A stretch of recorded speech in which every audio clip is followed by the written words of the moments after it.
listening to Scribble Talk, a podcast for bid and proposal professionals. My name is Bhaskar Sundram, and with my special co-host, Ashley Case.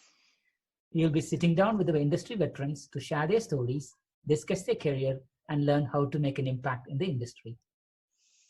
Today's guest is Ceri Mescall. Currently a Pursuit Strategist at Ernst & Young, Ceri has 14 years of bid and proposal experience in progressively senior positions. Over her career, she's played an instrumental role in $250 million of new business acquisition and $500 million of successful business campaigns. Her key strengths are in win strategy development, executive summary writing, and oral presentation coaching. Ceri is a British expat in Canada. She previously served as Western Regional Chair and Communications Chair for the APMP Canada Maple Leaf chapter. Ceri is passionate about self-development. She holds APMP Professional certification, is part of the APMP 40 Under 40 class of 2019, and is a recent recipient of the APMP Fellows Award. She also holds a bachelor's degree in English literature, a postgraduate certificate in project management, and has professional qualifications in communications and leadership. Welcome, Ceri, to Scribble Talk. Great to have you with us. Thank you for having me.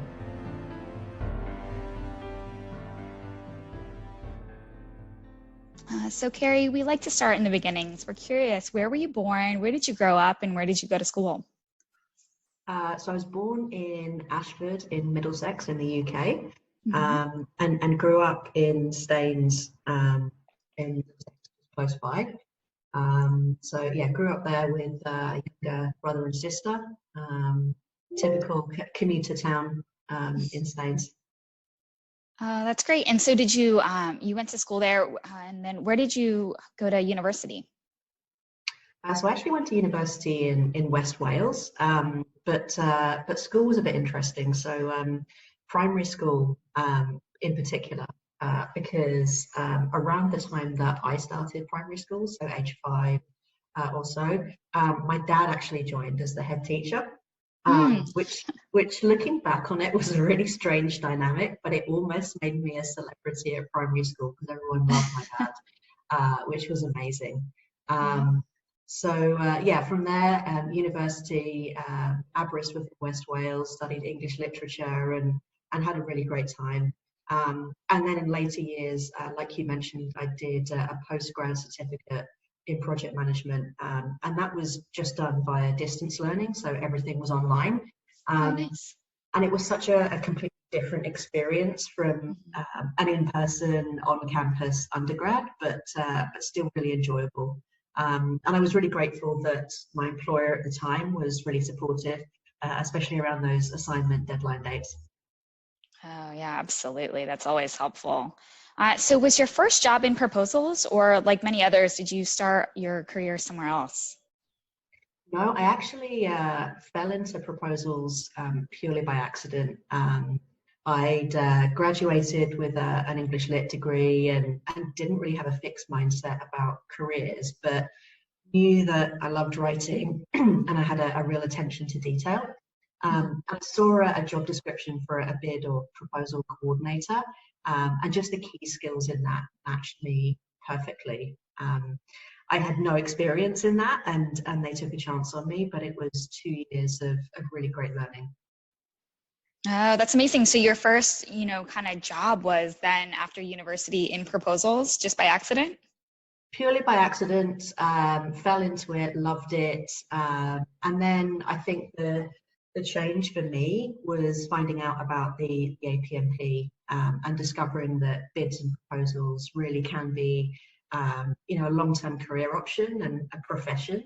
And also that there were people out there experiencing the same challenges and opportunities as me, but across a wide variety of sectors and industries, which really opened my eyes to the possibilities of a career in proposals and the broad experiences that you can gain.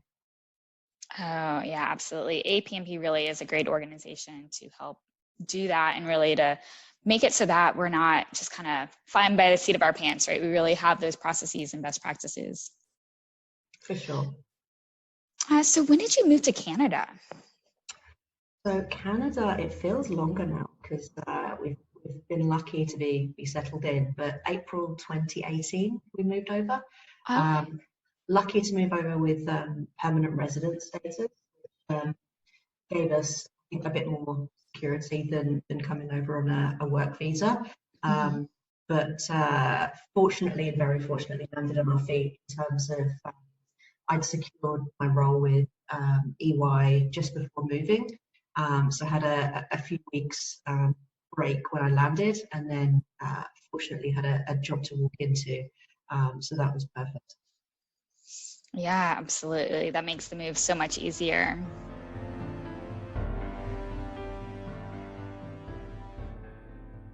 So I'm assuming you've worked on both proposal efforts in the UK and in Canada. Do you see any similarities and differences between the two? I think there's a ton of similarities, for sure. The biggest difference, and it would be a big difference because of that attention to detail that I mentioned, was the nuances of Canadian procurement versus UK procurement, and also Canadian spelling versus UK spelling. Oh, yeah. Which gets more complicated when sometimes we work with US teams and you throw that into the mix. So that can make editing quite challenging. But yeah, tons of similarities in terms of, team dynamics, some of the same challenges in terms of interpreting requirements from the client side, and some of the similar opportunities as well. So more similarities than differences, I'd say, for sure. Yeah, absolutely. It sounds like, the basics are the same for sure. I think the one thing that's different, and I haven't got too much exposure to it, but is the government and public sector bidding within Canada. I'm fortunate that some of my colleagues on the Pursuits team are more specialised in that area than I am, and take that on, because some of those compliance matrices, especially federal bidding, just scare me. There's so much more complex than the UK. Oh, interesting. So I'm sure you've worked on some very memorable proposal efforts over the years. Do any stand out to you? I think some have been memorable for the wrong reasons. And some of that is to do with bid and proposal production. So back in the day, before clients were au fait with procurement portals and email submissions, when we had to print everything off, I got a couple of memories of a sales director at the time setting up a fan next to the printer to cool it as it was overheating and melting when printing out these proposal volumes. Another was getting my arm caught in a ring binder when assembling a proposal submission. So there's been the odd challenge with that, and with the dreaded procurement portal uploads too. I think the ones that have been memorable for good reasons, probably either renewal proposals or renewal efforts where we've submitted a proactive proposal that stopped the client going out to RFP. I think those are the ones where I really got to know the account teams, was part of the conversation with the client, and we were able to test the new solution. And for me, the most memorable proposals weren't only the winning ones. They're the ones that I learned the most from. So particularly the ones where the proposal team that I was working as a part of was, truly high performing in terms of engagement and collaboration. Yeah.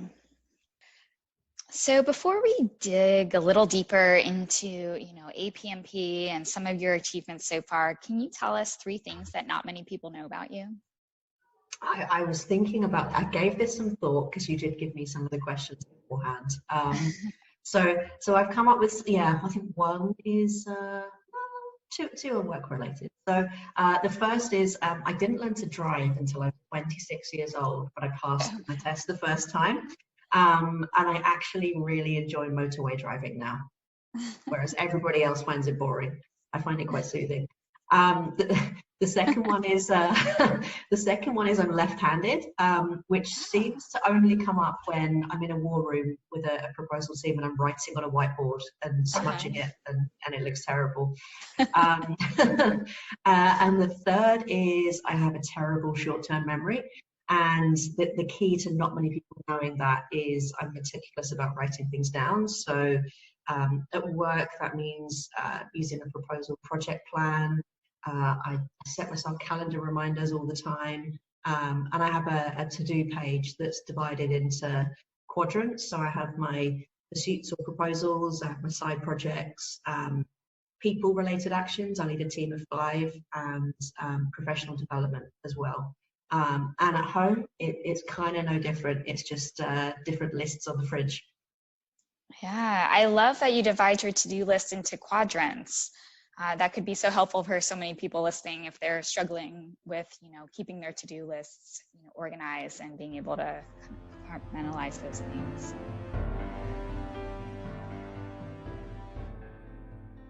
Okay, so we mentioned some of your achievements in the introduction.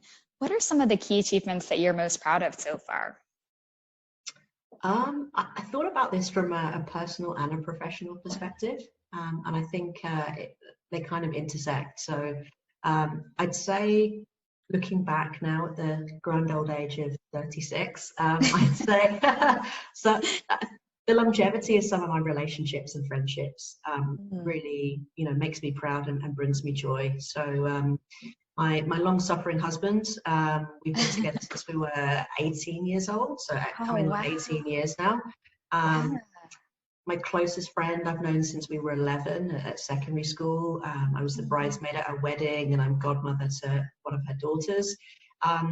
And then from a professional perspective, I'm really pleased that I've retained some of those professional relationships.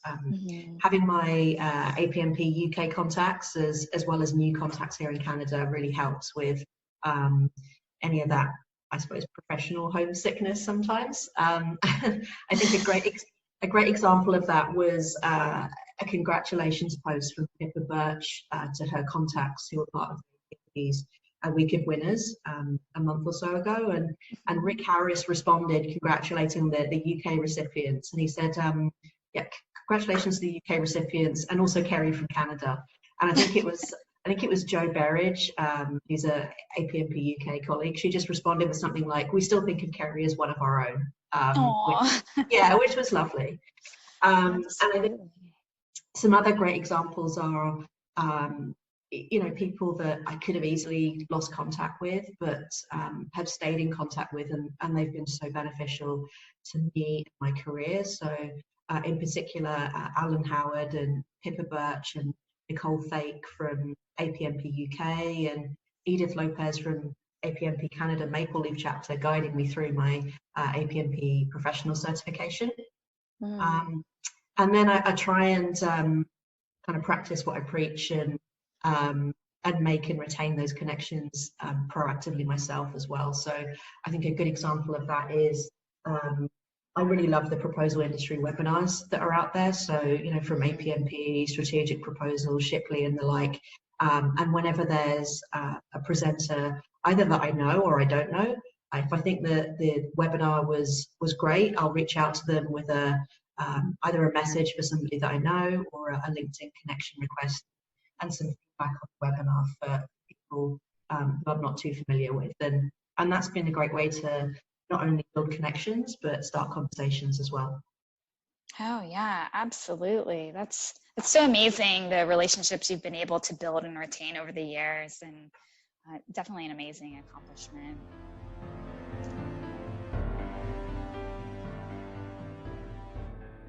So you mentioned APMP and how that really kind of helped to solidify the career path for you.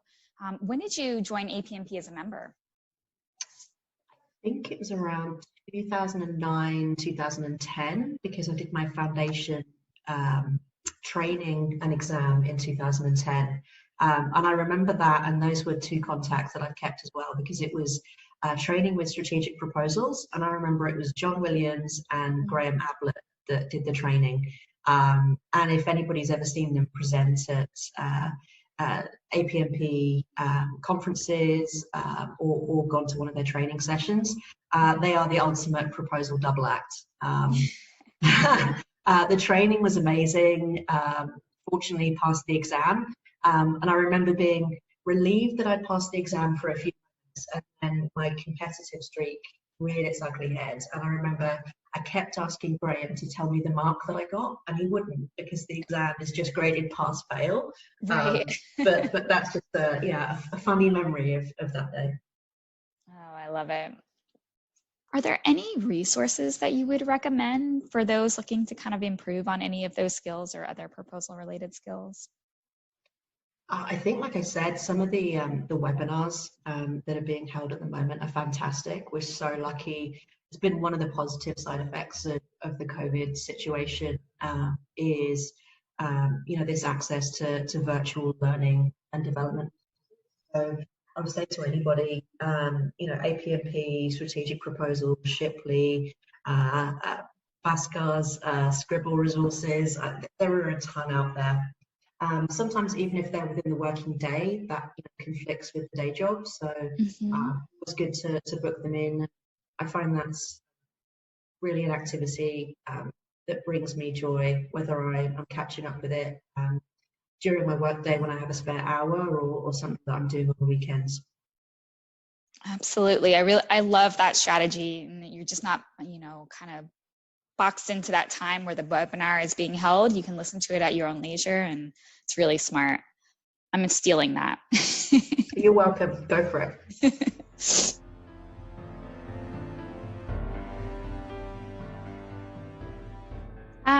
So you mentioned, how APMP was kind of this turning point already. Do you recall your first experience at Bid and Proposal Con, and can you kind of tell us about that memory a little bit? So because I was a member of the APMP in the UK, I actually went to the UK conference, I think 2 or 3 times. Yeah.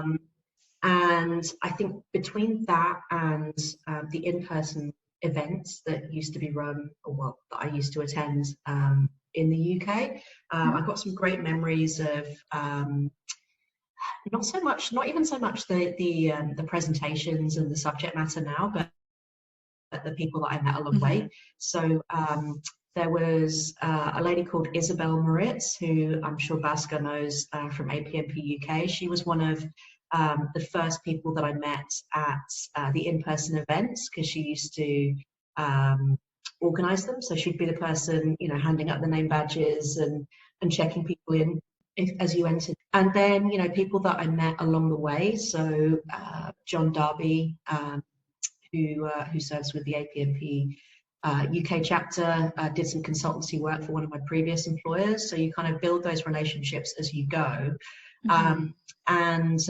When I immigrated to Canada, it was actually Tony Round from the APMP was really kind and introduced me to the Maple Leaf chapter.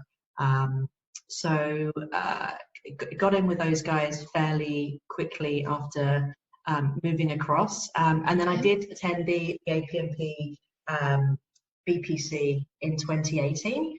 And there's a bit of a story around that. So I actually got stuck in the US. Oh my gosh. So as you might know, APMP BPC 2018 was in San Diego. Got over from Canada to the US, no problem. Had a fantastic time at the conference. Met the APMP Maple Leaf chapter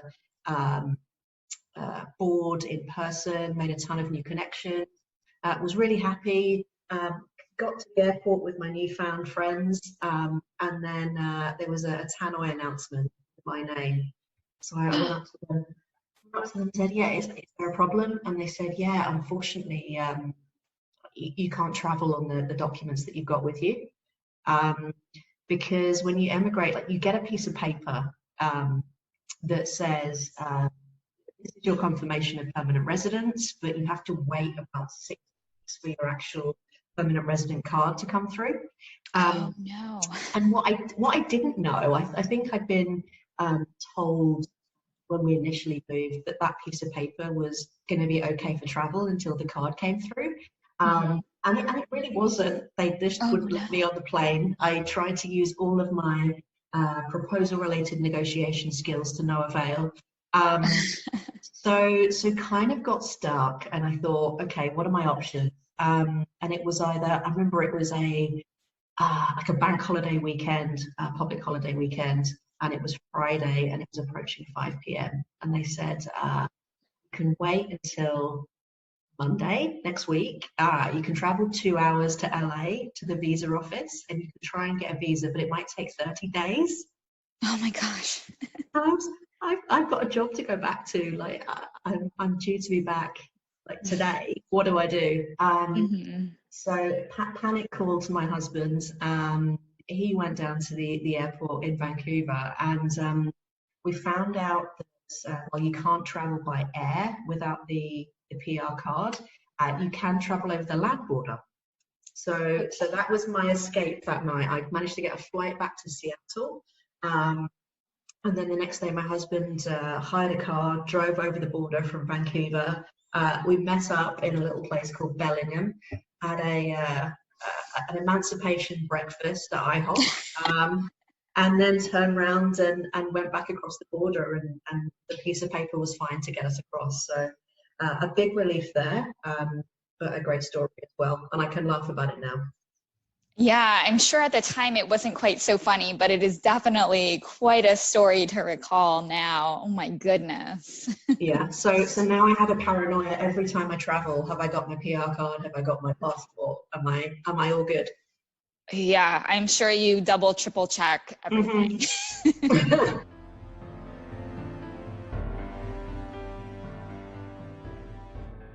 So you mentioned getting involved with APMP Maple Leaf chapter almost immediately. You were part of the Western Regional Chair and Communications Chair for the Maple Leaf chapter. Can you tell us, about any memories or contributions in that role? So the Maple Leaf chapter is, I suppose that's one of the main differences between the UK and Canada. The UK, because of I think the size of the UK geographically and the density of the members in APMP UK, they were regular in-person events, and people would travel, a few hours to get to those tops, and they'd have a good turnout. The size of Canada and the number of members that we have over here, I think there's about, when I left the board, there was about 300 members, and if you think of the geographic size of Canada, that's pretty spread out. So it's a virtual chapter primarily, which was a big shift. So shifting from in-person events to virtual group calls or webinars was a big change. But we had try and put on monthly webinars, monthly member break time calls. So there was a lot of logistics around that in terms of sending out event invitations, liaising with the chapter members. So one of the things that I did while I was there was try to broaden the ways that we were communicating with the members, and try to grow the LinkedIn group membership. So I think while we were there, we grew that by about 25%, just because the new proposal, the big proposal stars in the future that are coming through, the millennials, it seemed like the social media angle was a better one for engagement from our membership than email. Just shifting from that email only to having that social media option has been brilliant, and I think we've seen that with APMP Global as well, especially recent use of Facebook Live for the Week of Winners and some other announcements. So while I was there, there were a couple of in-person events. So I hosted an in-person breakfast event in Vancouver. A small group that met, but really good to network and speak with people face to face. So just an informal discussion about leading practices, lessons learned, and then also I featured on an APMP Maple Leaf chapter webinar, which was Ask a People Manager. So I've managed people previously at roles within the UK, and in my current role at EY, I lead a team of 5. So there were questions on there on, the basics from if you're a job seeker, can you give us some advice on cover letter and resume writing from the point of view of somebody that would be screening them? Interview skills that are tailored towards proposal professionals, career progression, and then, how you coach and mentor people within an organization, even if that means that they ultimately leave the company for a new challenge.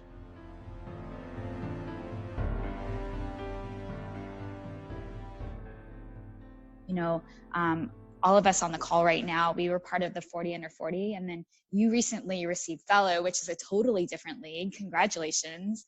Can you tell us how you feel about kind of receiving that honor and what that means for you? I'm so honored, and I'm in awe. If you look back at the people that have been awarded that fellow status in previous years, there's some amazing people there, and a lot of the role models of mine from a proposal professional perspective are on there. So I think it's great recognition, and it really supports that thinking of bid and proposals being a long-term career and a profession rather than just a job or an occupation. I think I'm obviously super happy to be recognised alongside some of those with other people, the recipients as well. But I think it serves as a great example for those bid and proposal stars of the future that maybe at an earlier stage in their career now, that it is a sustainable career, and there are ways to carry on enjoying the day job and continually evolving your skills across the longer term. Absolutely, so well said. And that's a great segue into kind of our more lighthearted rapid fire questions round. Okay.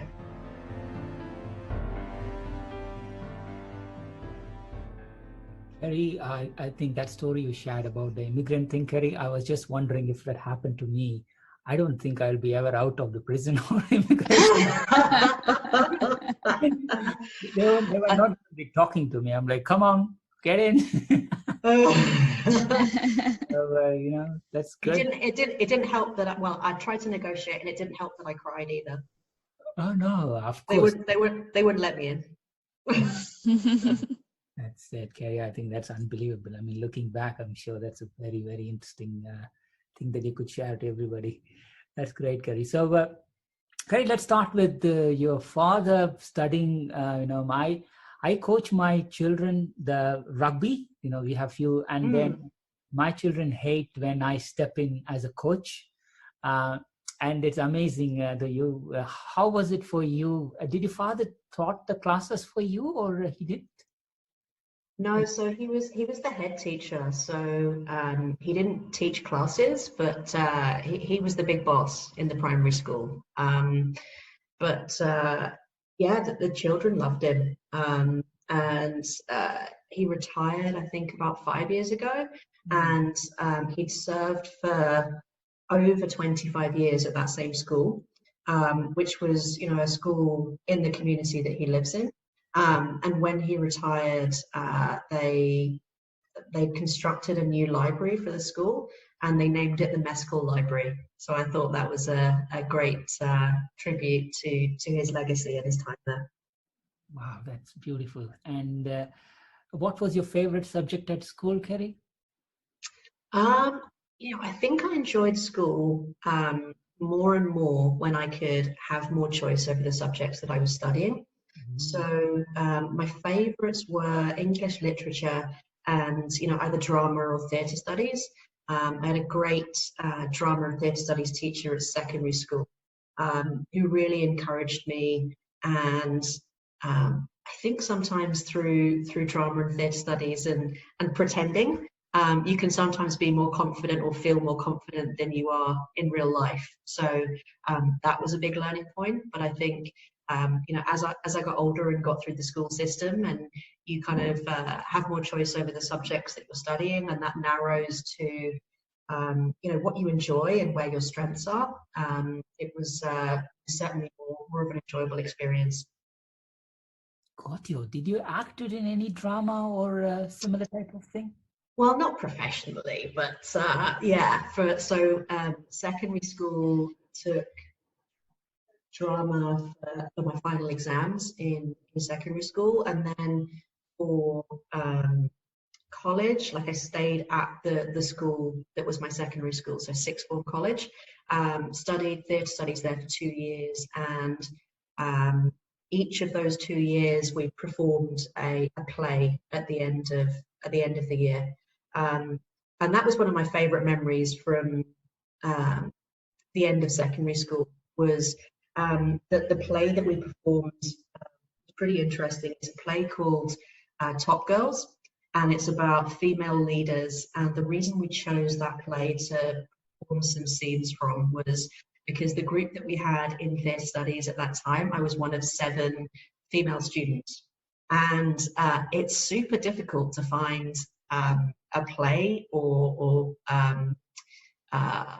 you know, a book or something that you can reenact with that many female characters and that many strong female characters. So we settled on that play, and I still have the picture of all 7 of us in costume, because my character in that was like a female, I think, Viking warrior. So I had like the chainmail and the hat, and yeah, it was bizarre looking back on it now, but I still have the framed photo from our teacher. Wow. And do you have any memorable experience of things didn't go well as per the plan in the play? Oh yeah, no, it did. So we, when we were performing the play, the examiner was actually in the audience, and our parents and families were in the audience. There was a lot of pressure, and I remember, and we hadn't really discussed what would happen if somebody forgot one of their lines, and we didn't really know what to do when inevitably one of our team did forget her lines in the middle of it. I think we all just froze and didn't know what to do, and what felt like forever was probably only a few seconds. One of us prompted her, and we got back into the rhythm of everything, and it was fine. That's brilliant. That's brilliant, Ceri. And what's the naughtiest thing that you have ever done in school, Ceri, primary or secondary? I don't think I could do anything naughty in primary school because, like I said, my dad was the head teacher. And then in secondary school, I think I was, I was pretty quiet and didn't want to be a rule breaker. So I think the naughtiest I probably did was encouraging other people to be naughty, which has served me well in bids and proposals, I think, in terms of those influencing and persuasion skills. Got you, Ceri. I think, I don't know, maybe this is the right time. Ceri, do you remember the same San Diego conference that you talked about just now? There was this some online competition or something, where in one session we were next to each other, and then you actually won that quiz. It was a live quiz. Do you remember? Oh, yeah. And the prize was a cell phone. Yeah. And then you won the prize, but you gave it back. You didn't pick it up for some reason. No. There was, I was very competitive, and there was this quiz, and I wasn't actually the winner. I came second place. The person that came first place got a higher score than me. She couldn't accept the cell phone or the prize because she was in federal bidding. So she gave it back, and then I didn't want to take it because I didn't feel like I'd deserved it or won it. But oh no, that was a strange situation. I know. See, I didn't even look at you said you have a short-term memory, Ceri. Look at my memory. Something vaguely happened, then I tried to connect the dots there. Okay, that's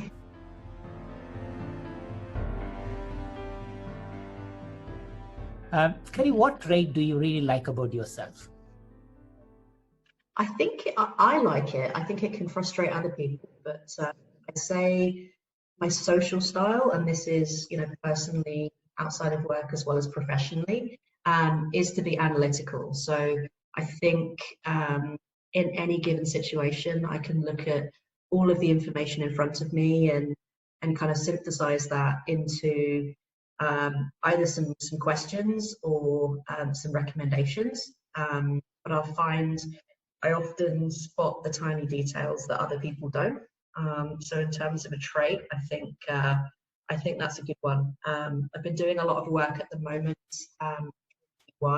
on really finding out what my personal purpose is, and I think something along those lines in terms of making sometimes what's difficult to see easier to see for other people.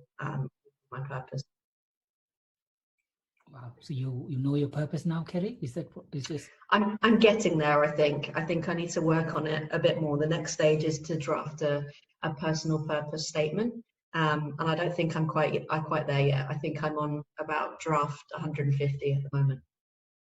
Wow, I think the proposal person comes up in a mind. You are still using the same terminology for life as well. Yeah. Statement, strategy, statement, value propositions. I mean, like that's sure. You can keep going. I mean, like it's quite amazing how you are. Is there anything that triggered you to go into that direction of life purpose, Ceri? I don't think so. I think it's like that Venn diagram that keeps coming up on social media. It's kind of looking at what you enjoy, what you're good at, and sometimes what you can make a living from. I really didn't have a fixed mindset about the career that I was going into. So what's something that you have tried that you will never ever try again? Oh, I'm sure there's plenty of things. In the UK, with a group of friends about 5 or 6 years ago, we went caving. And I didn't realize until that point that I was claustrophobic. And we went caving somewhere in the north of England, and we went down, and there were points in this cave where it was so narrow that you would have to breathe out so that you could squeeze through. And yeah, I think the combination of that and the darkness and the dampness was not an experience that I'd like to repeat. So no more caving. What would you name your boat if you had one? A boat? Well, I think we all need to go with Boating at Boatface, don't we? From the UK. Yeah, that's right. So do you have a name for your boat? I think I need to give it some more thought. Okay, think about it. Actually, if I forget, you just remind me later. Good. So would you rather lose the ability to read or lose the ability to speak? Speak. I'd like to keep reading. Oh, nice. If your 5-year-old suddenly found themselves inhabiting in your current body, what would your 5-year-old do first? Oh, it's a difficult one. I'd say probably snacking and sleeping, but I think we're all doing a lot of that in quarantine anyway. That's true. So what type of person angers you the most? I'm quite rare to anger. I think being that analytical social style, my go-to when I'm frustrated with a situation or a person is normally to withdraw than get angry. But I'd say probably the people that or the trait that frustrate me most is somebody that can't kind of stop to understand other perspectives, even if they don't necessarily agree with them. Got you. That's a very valid one. I think you do have this amazing assertiveness, Ceri. I can recall from the same San Diego conference. There was this evening. I don't know whether it's chorus or QBD and drinks.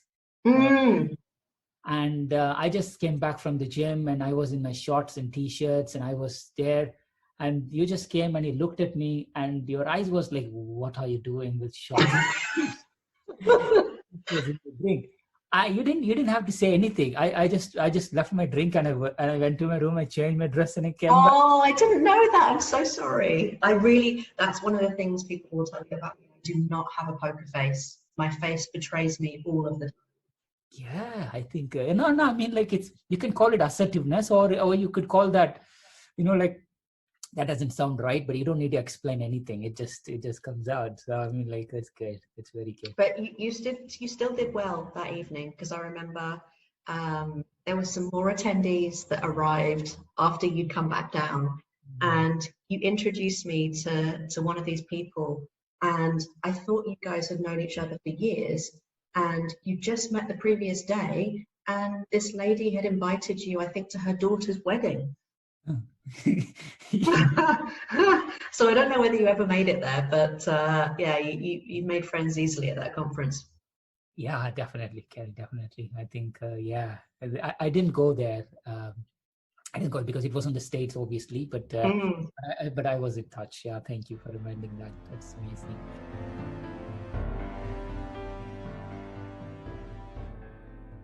Welsh Rugby Union team, Ceri. When did the first happen? Was it during university days, and then you continued from there?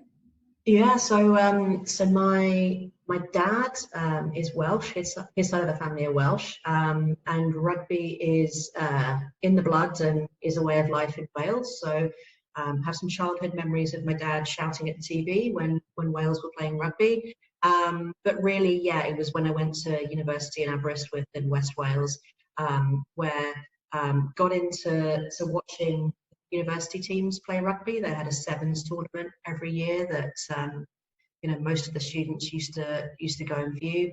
And then there's the Six Nations Championship every year for the home countries, England, Wales, Ireland, Scotland, and then France and Italy as well, playing one another. So got into the habit of watching that in university. And then when I left university, still retained an interest in that. And then fortunately, when I started working, had enough money to go and see some of the games live. So I'd say that's something I definitely miss about being in the UK is going to see Wales play at home in Cardiff. The atmosphere in that stadium, especially when the roof is closed and the sound reverberates, is electric. And was really fortunate. Not this Rugby World Cup just gone, but the one in 2015 held in the UK. I think I saw every Welsh game except one. So yeah, a bit of a fan. Yes, Ceri, do you remember Lawrence Delagio, the UK, used to be UK captain?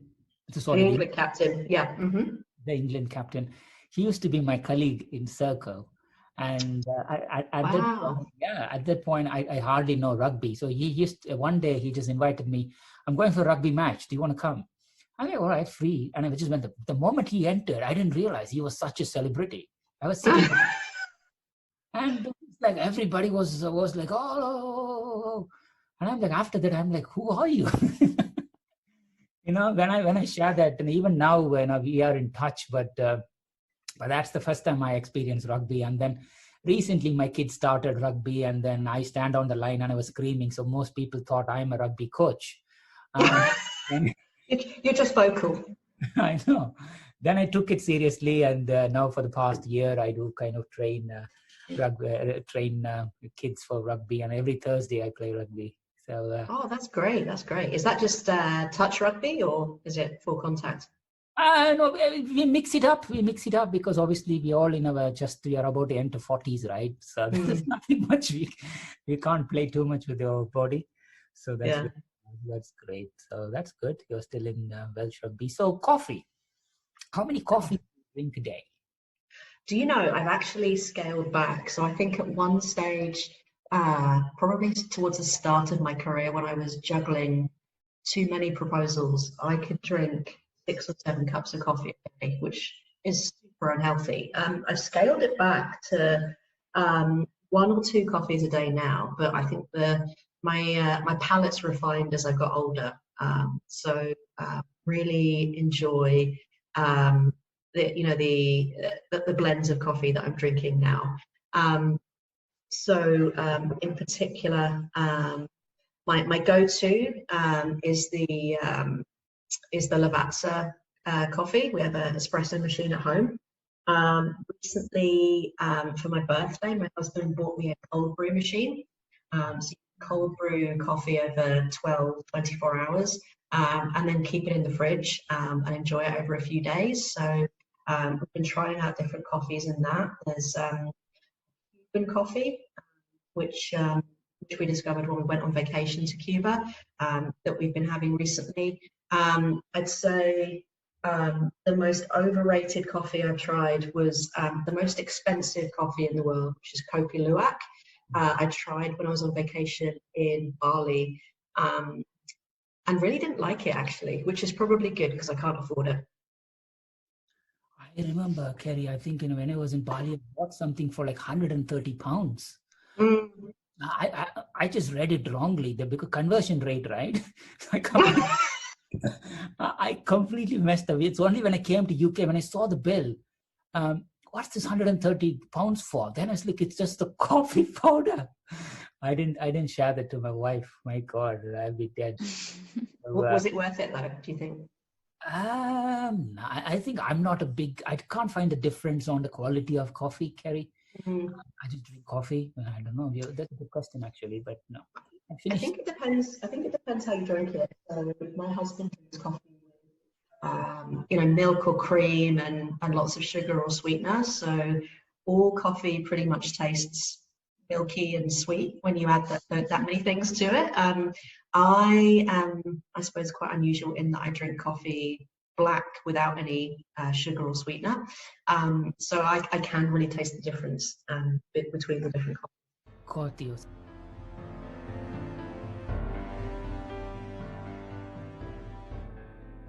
The other thing that might be cold in your fridge could be some craft beers. So when did the fascination with craft beer started, and what's your favorite craft beer? I think it was when we moved to Vancouver. So Vancouver really has a craft beer scene, and some of these breweries are in industrial areas, and they only seat 10 people, and they're really unique in terms of their style. There's even when they're canning the beers, they have local artists do the artwork for the cans and the bottles. That's interesting, Ceri. You also have a slight heritage with India. Is it your mom's side or your dad's side, Ceri? So my dad's side is Welsh. My mum's side is Anglo-Indian. So my mum was born and grew up in the south of India, in a place called Madurai. And she emigrated to the UK with her family when she was around 8 years old. So definitely a mixed heritage. I think that's a unique blend, Anglo-Indian and Welsh. I've actually traveled to India a couple of times, did a tour in the north of India, and then years later went back and did a similar tour of the south, and actually went through Madurai, which was pretty special in terms of seeing where my mum was born. That's right, Ceri. Madurai is 5 hours drive from my hometown. So yeah, that's interesting. Ceri, you have been an avid traveler, Ceri. If you had a choice now, where would you like to go? What's your favorite place? I'd love to go back to Japan. Mm-hmm. And I know, Bhaskar, you like Japan too. I went there in 2015 for about 2.5-3 weeks, and I think Japan is just completely different to anywhere that I traveled before in terms of the culture. I think it has everything in terms of big cities like Tokyo, and then more rural areas. It has the history with places like Kyoto and Hiroshima. And for me anyway, it was super easy to travel around on those bullet trains, and not needing to speak the language, and people being super friendly and helpful when you're kind of navigating around. In Japan? In Japan, yeah. Oh, wow, okay. Culturally, it's a very different country. Every time I've been there like 12 times there, Ceri. Wow, okay. Yeah, and every single time I go there, it's a different experience. It's 100% Japan. It's very mystic country. Very mystic country. I'm glad that you did that. So, Ceri, you told me that you are a left-hander. Do you like your handwriting, Ceri? Do you mind switching to the right hand, maybe? Do you know, if I switch to the right hand, it would probably look quite the same. So I don't handwrite things too often anymore, and because you're typing all the time instead. And I found my handwriting has just got progressively worse. So if I held the pen in my right hand, it would probably look quite similar. Got you. And I wouldn't complain, Ceri, because recently I'm doing a lot of scribbles, and that's what the big batch of scribble, right? And I don't understand most of my handwriting, but for some reason I do find writing in a piece of paper, it's like a therapy to a certain extent, where you could try to connect to the actual word rather than when you type. It's not really that connecting thing, because that's what I feel. What do you do, Ceri, to keep yourself mental health fit? Because we all are stressed, working long. And do you have any tips? I think sometimes I'm my own worst enemy for this kind of thing, but there are certain techniques that I think I've picked up from other people that have been pretty useful. So I'd say taking the time and being disciplined about taking breaks in the workday has been really useful. I found that for COVID, when I was going into the office, I could sit at my desk for hours and hours without getting up. Especially when I'm in a flow state, I find it quite challenging to take breaks. I've actually adapted the way that I'm working now that we've been working from home here for the last 3 months or so, in terms of, I'll vary my start time and my finish time. And I think my husband and I are both working from home. There's that incentive to, take some time off to have lunch together, or to get out for a short walk. It keeps me accountable having somebody else there to do that.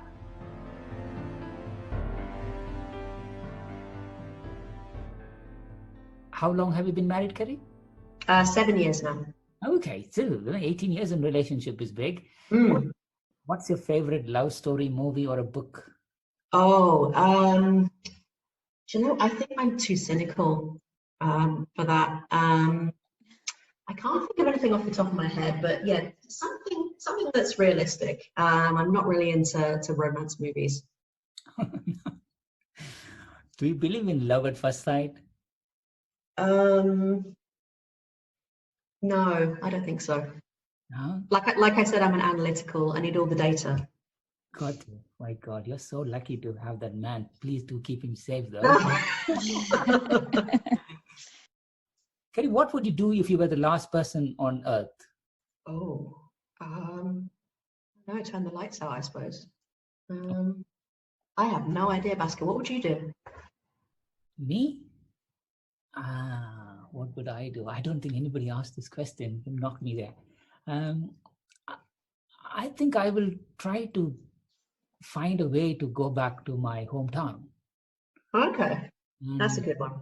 And try to find my roots a little bit better. Try to find, this is where my parents were there. My family was there. So try to spend the time at the very end with the place that you were born and you spent some time with. Yeah, that's what I would do. Okay, that's a good answer. I need to think on that some more. That's a tough question. Oh yeah. Okay, what's your favorite Christmas memory? Oh, so there's a Christmas book called The Night Before Christmas. You might know it. It's a children's book. And apparently I loved this book so much when I was growing up, so 4, 5, 6 years old, that I would start reading that book with my parents, I think October time, and go through beyond Christmas. So and I think I can still remember parts, like sentences from that book now. So I'd say, yeah, probably reading that book. And I think my parents still have a copy of it in the attic. Got you. So who are the people who have been the most influential in your life and career? I'd say life, probably my parents and siblings. They keep me feeling like I'm centered. So we speak every Sunday via video call. And Bhaskar, I think it was you that was describing the routine that you used to have with your father. So it's certainly not something that I take for granted, you know, having both my parents, you know, still there, and having the opportunity to chat with, especially during the last months.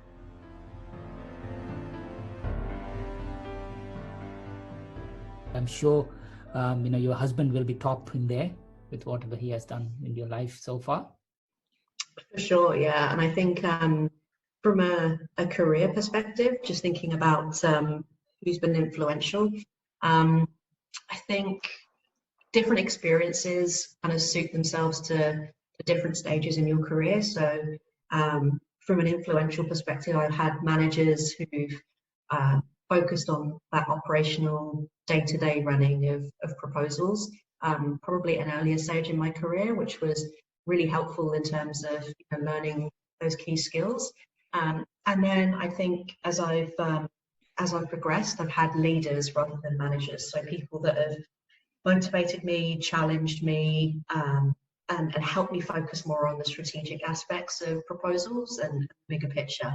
And I think also in terms of influential people, some of the people that I've coached and mentored have been influential in terms of that different perspective and giving me the opportunity to be a leader.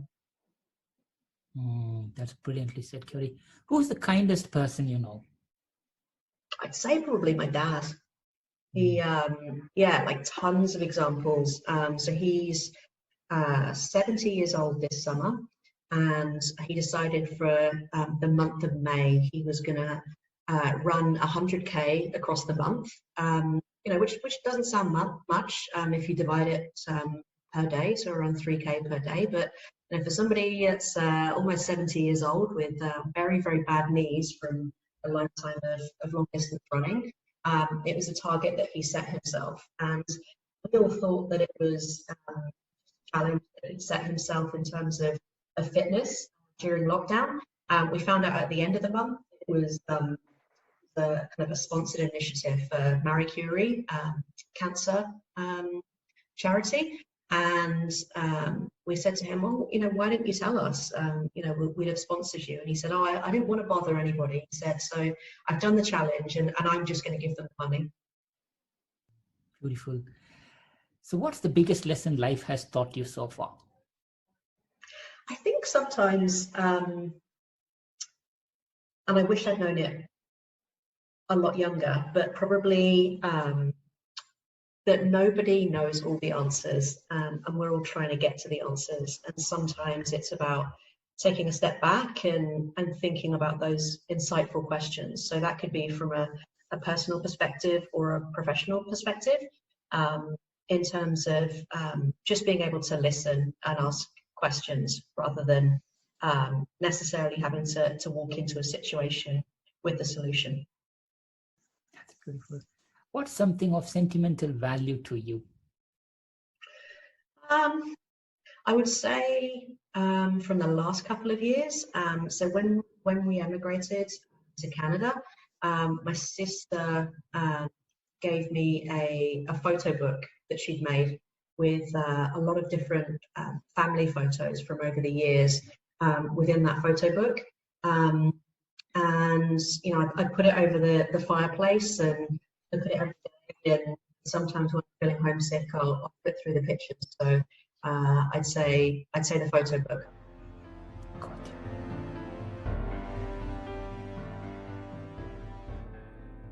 All right, Ceri, it's been so nice to hear about your career and all the things that you've accomplished so far. Looking back, what's one thing you wish you had known when you began your career? I think Probably. So I've not worked in the same industry. So I've always been in proposals, but I've moved industries in terms of what my employer was selling in terms of goods or services. So I think the realization that in a proposal role, I think it's helpful to know your subject matter in terms of, you know, the services that your employer is selling. But I don't think you need to be a subject matter expert in that. I think we have subject matter experts within our organizations that we leverage for information. So I think I would back myself more in terms of, you know, I'm not here to be the subject matter expert in these services. I'm here to be the proposal expert. Yeah, absolutely. It's such a great point. On a similar note, what is the best piece of advice that you've received and who gave that to you?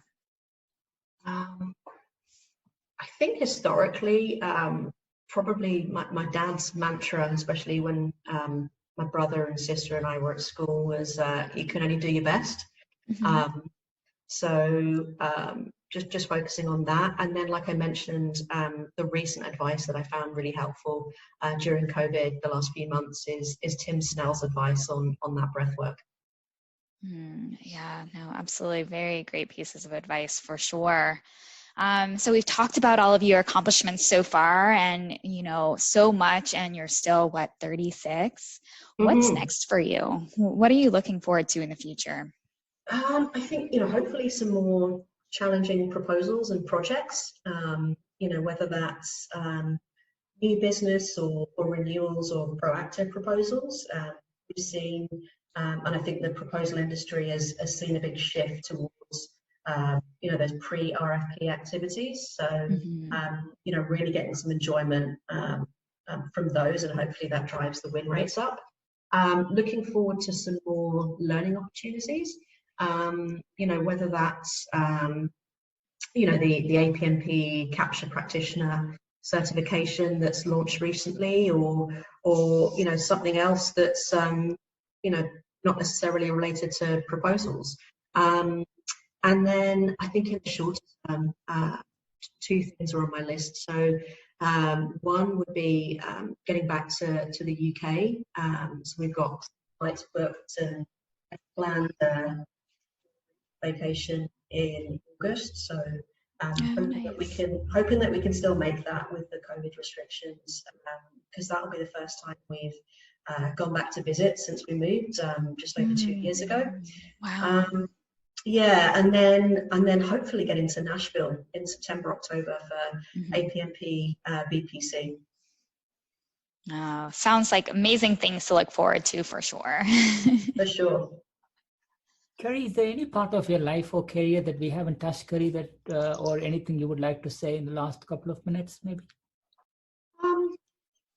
I don't think so. No, I think we've covered most things. I feel like I've been grilled, but in a good way.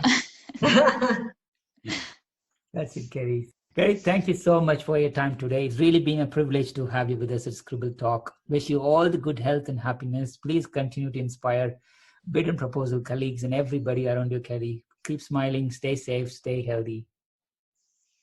Thank you very much for the opportunity, and I hope you both have a great day. To our listeners, thank you so much for tuning in. Please visit batchyscribble.com/podcast to listen to this episode and check out any of our other previously recorded episodes. If you've enjoyed today's interview, don't forget to subscribe, review, and share the Scribble Talk podcast. We hope you'll check out our next episode where we interview another industry expert and special guest. Until then, it's Ashley Kays, Pastor Sundram, signing off.